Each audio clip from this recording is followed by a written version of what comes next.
அவர் சமாதானத்தின் காரணராய் எப்படி மாறினார்? நமக்கு சமாதானத்தை உண்டு பண்ணுகிற பனிஷ்மெண்ட், தண்டனை, ஆக்கினை இயேசுவின் மேல் வந்தது. அவருடைய தழும்புகளால் குணமாகிறோம்.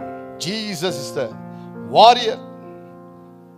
அவர் ஒரு வாரியரை போல சிலுவையை சுமந்தார், எதிர்ப்பை எதிர்கொண்டார். யூத அன்னாவையும் காய்பாவையும் பிலாத்துவையும் அங்கே நின்று தன்னை அடித்து நொறுக்குவதற்கு தயாராயிருந்த யூத போற்றவர்களையும் ரோம போற்றவர்களையும் கண்டு அவர் கலங்கவில்லை. சிலுவையை கொண்டு அவர் பயப்படவில்லை. சிலுவையை கண்டு அவர் பயந்து நடுங்கி ஓடி ஐயோ என்று அவர் ஊழியத்தை விட்டு ஓடவில்லை. தன் ரத்தத்தை சிந்தியாவது ஜனத்தை மீட்க வேண்டும்.